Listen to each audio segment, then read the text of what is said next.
Anyone who's had a taste of the food at the back will surely join with me in saying what a complete load of rubbish it was. It was rubbish, or it would have been rubbish if it hadn't been for the great work of FoodCycle and the chefs who have turned banana skins into something really quite tasty. They used the bananas in the cake and the skins into the curry. And I think this gives us all a taste of the fact that the solutions to this global problem whereby a third of the world's food is being currently wasted tend to be delicious. They involve eating, enjoying food rather than throwing it away. With respect, Deputy Mayor, the figures are very often put out there that roughly half of the food that arises comes from people's homes. And of course, we do waste an awful lot of food, and it is scandalous, and it's environmentally damaging and socially arguably irresponsible. But it's nothing like the percentage that is often it's often given out to be. Those figures come from a number of different studies, and they're often promoted by organisations like the British Retail Consortium, who represent the supermarkets. And whilst the British public have had their bins raked through forensically to find every last banana skin, eggshell, tea bag, and unopened yoghurt packet, the supermarkets have never had that kind of scrutiny, either in their bins or in particular in the bins of their suppliers going all the way up through the manufacturers to farmers. So, needless to say, a lot of the food waste that does arise in those supermarket supply chains is left off the books. Needless to say, therefore, the proportion that is attributed to households is often massively exaggerated. And this serves the purpose of supermarkets who do proactively wish to deflect attention from their own policies and the way they cause food waste, and essentially to blame it all on us. I just finished that banana curry. I always find that cleaning my own plate is, well, it's never enough.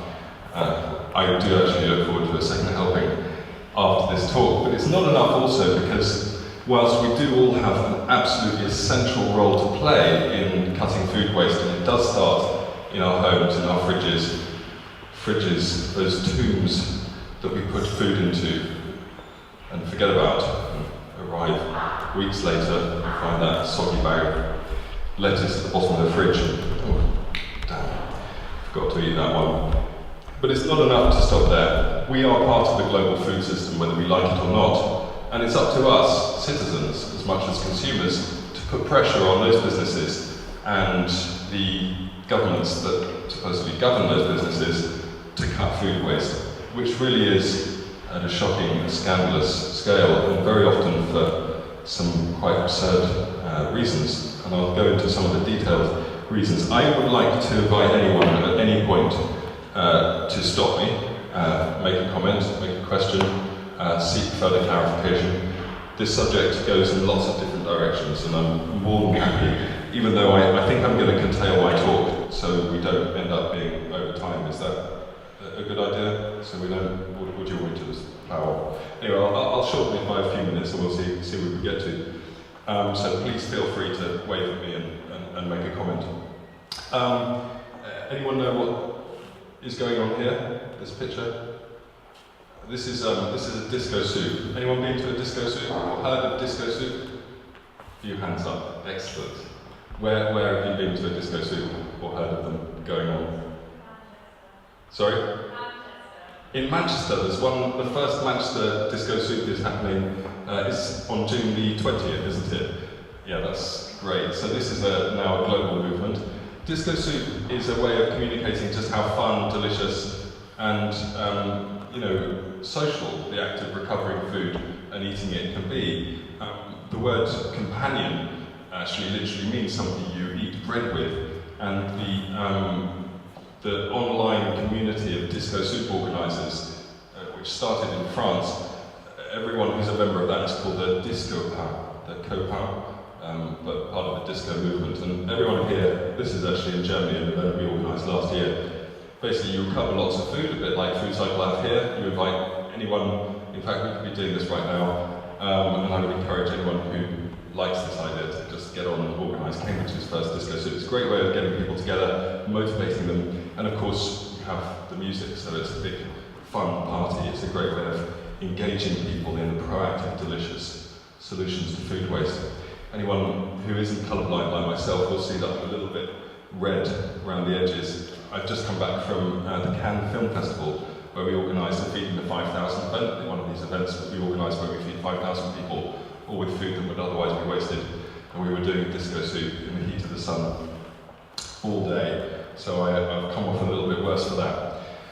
So it's a global movement, and it's one that has really helped put pressure on food businesses to change their policies. Disco soup is one, FoodCycle is another. The Gleaning Network, which I founded a few years ago here in the UK and has now spread across Europe, is another. There are loads and loads of different organisations involved now in tackling food waste.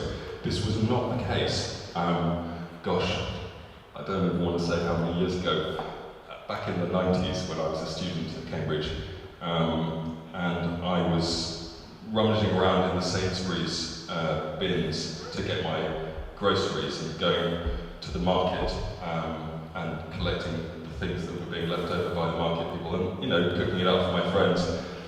And this had really started for me when I was 15 and I was collecting that food waste to feed my pigs, and then I realised it was too good for my pigs, so I started eating it myself. And it became a way of demonstrating the injustice of food waste and really stating that, you know, this is a massive problem and all we have to do is go out and eat the food. But when I eventually got around to writing my book, I realised that food waste in our homes and even out the back of the supermarkets is merely the tip of the iceberg of the food waste caused further up the supply chain. So I'll talk a little bit about that and some of the successful campaigns that we've run to change it. The purpose of this is really to make us all believe that it is our responsibility and we can change this global food system. Indeed, we have to. We're in the middle of a mass extinction event. Nearly half of all wildlife in my lifetime has been killed off. By the end of the century, projections predict that most of the species on this planet will be extinct. Invaluable genetic data, hugely valuable ecosystems, just wiped off the face of the planet forever. And most of that is in the name of food production. We turn wild habitat into fields, and we exterminate all the species that used to use the soil and the water and the sunlight on that piece of land exclusively for our food. And that's what civilization is based on. It's the big success story of human kind of spread across the planet. But it's got to the point now where, as we all know, we are reaching ecological limits. And tackling food waste, a third of all of that food production, the biggest single impact that humans have had on the planet, is surely one relatively easy place to start. And I think that we've kind of got the industry really by the scruff of the neck on this one. It's widely regarded as scandalous what is currently happening, and if we keep this pressure up, we'll continue to see a change in our food system, possibly a radical one. But to start with some pragmatic changes, this is a product which probably is familiar to most of you, whether you buy it or not, but I want to draw your attention to two words on this slide. The first is the word trimmed, denoting what has happened to these beans before being put into the plastic punnet that they're situated in. And the other is the word Kenya, which of course is the country of origin. But there's something funny about the way these beans have been trimmed. Anyone who has had a whole green bean or French bean in their kitchen will know that there's a little stalky bit at the top and then a little wispy bit at the bottom. And it's pretty understandable. You want to take the stalky bit off, it's not really edible. And judgment is divided on whether you want to take the wispy bit off, but let's leave that to personal choice. But one thing we can all agree is that the bean tapers off, it gets a bit thinner, just at the end, so you know where the end is. And as you can see on these beans, that's not the case. They're sort of trimmed right where the bean is still the fattest part of the bean. That's really curious, and I was looking at these products in the UK and I was thinking, why is that? And it turns out, of course, that the punnet is exactly 9 centimetres long, and the beans didn't know that they had to be 9 centimetres long before growing. And the result is that these Kenyan farmers have to trim off 20 to 30% of the bean to get it into the punnet in the first place. Now, by and large, these are small farmers using a few acres of land in a country with millions of hungry people in it, and they're using water and, of course, land to grow these beans for us in European countries. Now, before we go, well, I'm not even going to go into the rights and wrongs of whether we should be doing that at all. I'll just say that the biggest defenders of this system that I've ever met are the people who actually grow it and make some money and build themselves out of poverty. Whether that balances out the bad that obviously results, the import, the flying of these beans across the continent and the very use of this land for this purpose, I'll leave it to you to decide, and maybe we can talk about it afterwards. But we can all surely agree that a system that does this and then wastes in total, not just from trimming, but from all the different sources of food waste, roughly 40% of all of the products being grown in Kenya for European markets, is surely ridiculous. So we were first invited by the United Nations Environment Programme in 2013 to go and feed all the environment ministers and other UN delegates who had gathered in Nairobi for the Governing Council, and they were having a gala dinner, and our task was to feed them all on food waste sourced in Kenya. Before this journey, we were a little bit nervous about it. We thought, gosh, you know, surely we're not going to be able to get food as easily as we do in all European countries and reclaim it from the waste stream. But unfortunately, because of this horticultural supply chain for export, it is actually phenomenally easy. Instead of getting a few hundred kilograms, that is all we needed for these 500 UN delegates, we reclaimed about 15 tons and distributed most of it to charities in the area, and have been trying to set up long-term systems to get that food redistributed. But there are barriers to this, and that is that most Kenyans don't regard this as food. It's Mzunga food, white man's food. And why should they eat green beans just as we do? So we did that dinner, we did some other events. We organised Africa's first ever disco soup. It was a really cool event, got everyone together, reclaimed all of this food from the export supply chains, and fed lots of people and really tried to raise awareness. We also did one of our classic Feeding the 5,000 events in Brussels, fed 5,000 people on food that otherwise would have been wasted. This is actually a photograph from London, but it's a pretty similar affair. And we took the evidence that we had gathered to the supermarkets, to begin with in the United Kingdom and then to other parts of Europe. And they saw what potentially damaging material this was, this waste material that their policies were so gratuitously causing. And they said, okay, we'll change this overnight. So a few months later, which is pretty much overnight, by Tesco's standards, they came back to us and said, okay, we'll change the packaging. We can now allow a bit more length variation on the beans, and we're no longer going to top and tail, we're just going to top, which means that they're literally just shaving the stalky bit off the top. And when I went back to Kenya, we've been a few times now, and met some of the growers and exporters who are growing this stuff for Tesco. One relatively small business, we hadn't planned this, we just met her and she said, oh yeah, we supply Tesco. And I said, oh really, did you have your standards changed for your beans recently? And she said, yeah, we only have to top now. And it turns out that cut her waste by 30% overnight. The value of the beans no longer being wasted as a result just of the topping rather than topping and tailing is around 70,000 euros to her every year. And I did a little calculation and I thought, well, we think we've got halfway, okay, topping and tailing, just topping. And did a calculation that if you applied just that one small change on just this one product, green beans, from Kenya to just one market, the European market, you'd end up with $20 million. That's 0.03% of the entire Kenyan economy.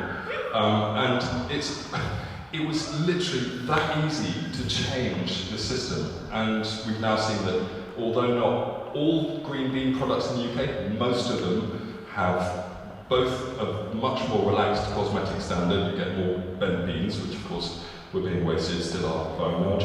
And the trimming alone has cut that waste. We've also taken this to some of the European supermarkets like Carrefour, and they've changed their policies too. So I do believe it's possible to bring these companies to account. And at the same time as changing these kind of pragmatic things, little tweaks in the system, we also use this to raise awareness about the true nature, the colossal nature of the scandal, so as hopefully to disenfranchise people from perhaps going to Tesco at all and going somewhere completely different, buying maybe local products that are all shapes and sizes. So we do both the kind of pragmatic changes, but also a critique of the whole system.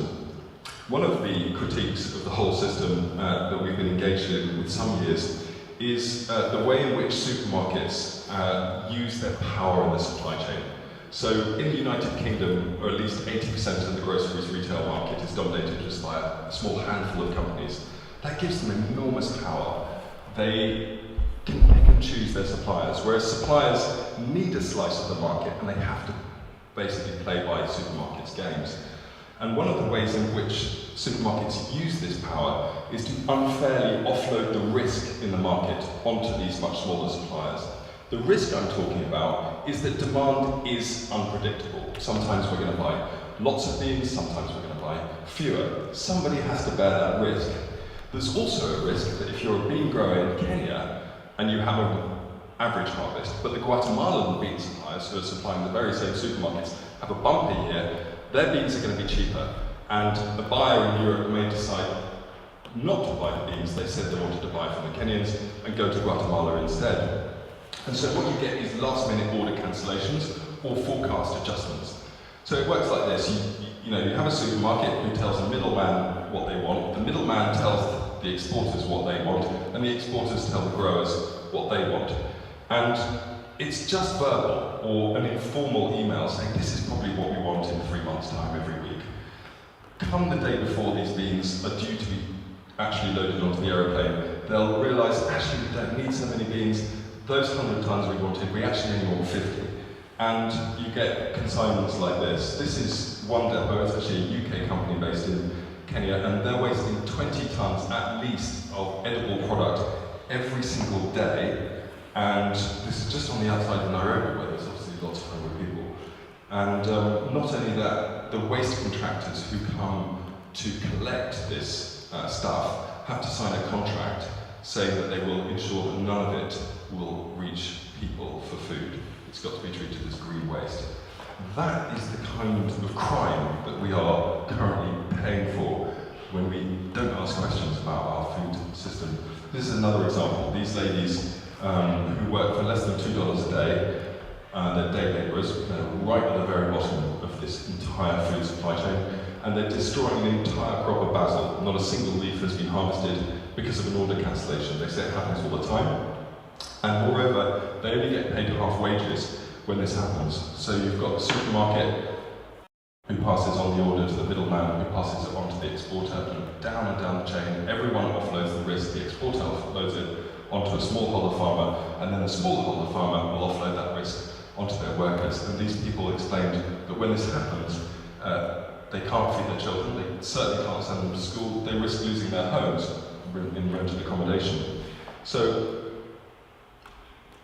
that's obviously a very suboptimal way of running a food system. This is a very similar situation, a lady who's not even going to harvest these mange tout, ironically called mange tout. Not a single one of these peas are actually going to be mange. They're all going to go to waste. So with this in mind, and this is just a Kenyan example of a global phenomenon. If you're a UK farmer, you suffer from the very same forces, and across Europe, across the world, powerful retailers are doing this for their suppliers, causing a huge amount of waste and of course injustice as well. So with that issue as one of many injustices in the supermarket supply chain, years and years of lobbying resulted in 2013 in a groundbreaking piece of legislation in the United Kingdom. Has anyone heard of the Groceries Code Adjudicator Act? Few people. Well, we asked all of the farmers in Kenya that we spoke to, we made a video about it last July, if they'd ever heard of the Groceries Code Adjudicator Act, and you can imagine that the answer was no. When we explained what it does, and I will explain in a second, they were like, wow, that's a really good piece of legislation. How do we access the justice that this represents? So one of the things that the Groceries Code Adjudicator Act does is it says that a supermarket can no longer offload its waste onto suppliers by cancelling an order at the last minute if it does that, it must compensate for the loss of revenue to the suppliers. And this has had a transformative effect. It's not perfect by any means, but it has had a transformative effect in the UK, in terms of our UK supply chains, because all of the farmers in the UK have heard of the Groceries Code Adjudicator Act, and they know they have direct access to Christine Take-On. She is the woman who has been appointed to police the code of practice that the supermarkets have to abide by that says they can no longer do this. And so they, by and large, no, they found new ways of doing old tricks. But these farmers, they have no access to this legislation. And one of the jobs of my organisation has been, well, twofold. Firstly, collecting solid evidence that there have been violations of the code, and secondly, bringing that to the attention of Christine Take-On so she can actually enforce it. She's doing it in a very softly approach way at the moment, talking to supermarkets about it and trying to get them to change their policies, which has some validity.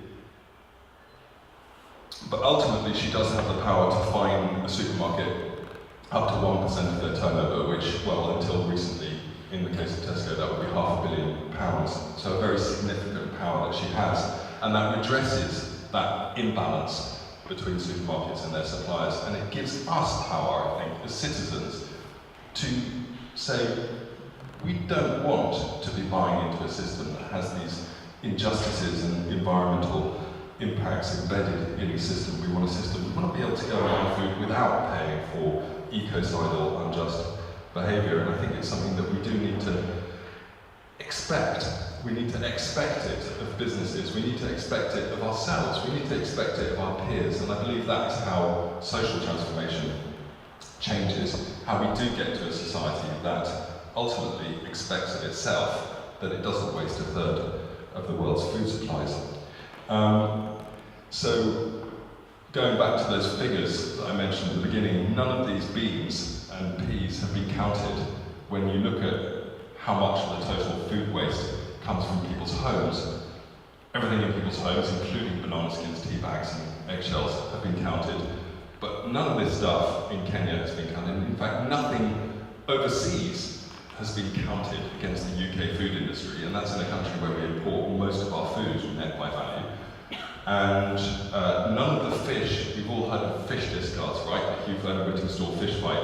None of those fish that are discarded at sea are counted as food waste on the industry side. None of the edible offal in slaughterhouses that we used to eat and no longer do are counted against the food industry. So you can see they just leave huge tranches, in fact, the majority of the food waste that they cause, off their books. So no wonder it starts to look like it's our fault. Whistle, stop, tour through world food supplies. This is bananas that were being wasted. This is 1 day's harvest waste on one plantation in Ecuador for a European supermarket. And of course, as I say, it happens here in the United Kingdom. These carrots are by and large too long. Has anyone grown carrots? Don't you like compete with your next door like allotment owner to grow the longest carrot? Well, in supermarket supply chains, it's too long and it doesn't fit in your packet. Out they go. So, as I say, when I wrote the book back in 2009, I was very keen to start seeing some of the changes I was calling for implemented, and I thought the best way of really reaching out to a whole new audience, instead of standing on a podium talking or writing 350 pages of densely argued statistical stuff, was to go out and feed people, and I organised this event, Feeding the 5,000. It was supposed to be a one-off event in Trafalgar Square. I had absolutely no idea how I was going to do it. I didn't even have permission to do it in Trafalgar Square until 5 weeks before the date that I said that I was, we were actually going to accomplish this. And I had absolutely no idea how to cook for 5,000 people. And it was only 10 days before the event we found somebody who happened to have the biggest pots in Europe, this huge cauldrons, and he said, yeah, I could cook 5,000 carrots for you, no worries.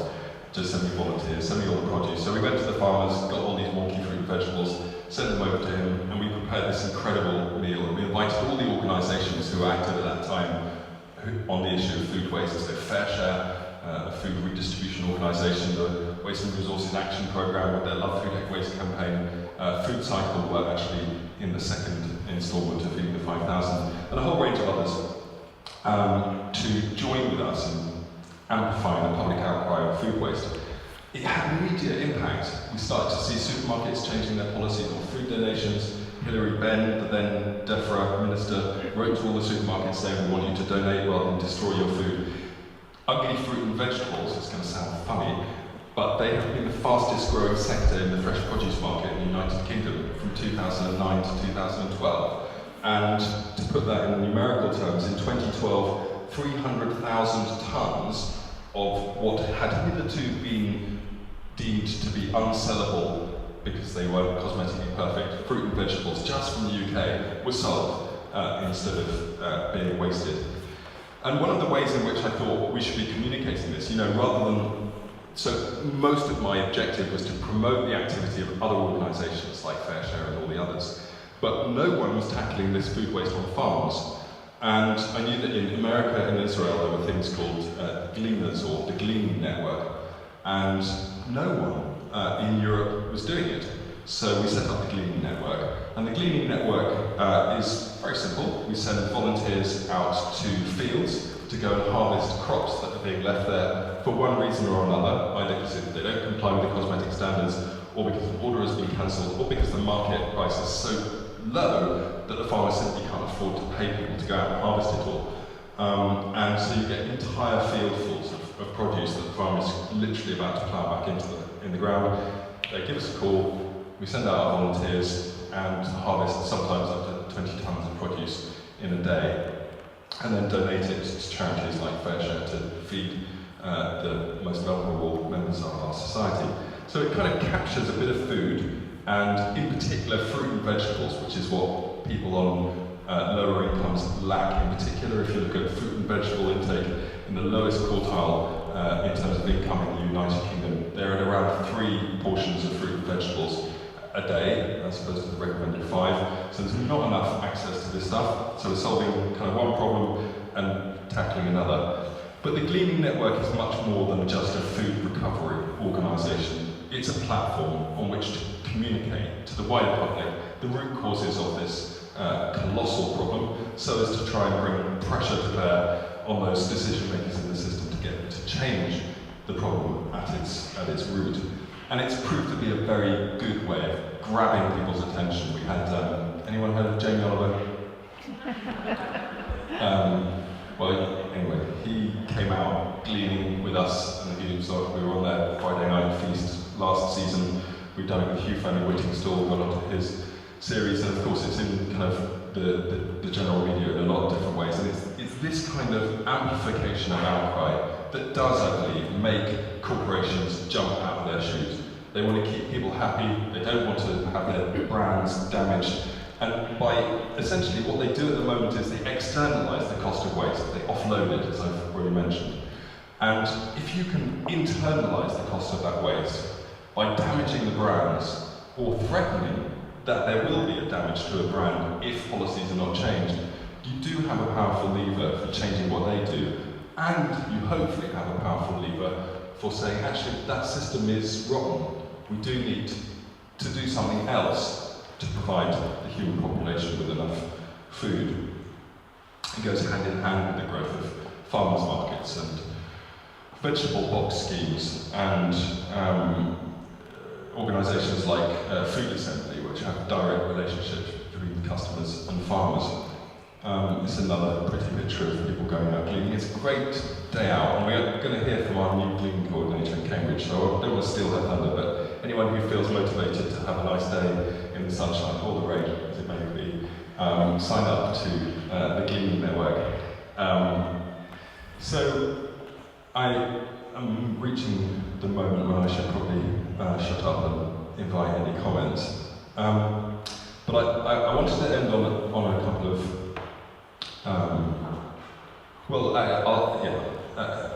I wrote this book, and it's long. And right at the end, I was introduced to a piece of text by a friend who's a specialist in Lockean language philosophy. So John Locke, 17th century philosopher, and when I read this, I thought, why did I bother writing a whole book about it? He's done it in like one paragraph. I'll need you to just read it for a second. Can you read it? Yeah. No. Is it difficult at the back? You can't read it. I'll summarise it for you, but you can read it. Right.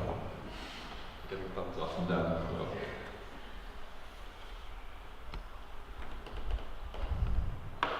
Get out of the way.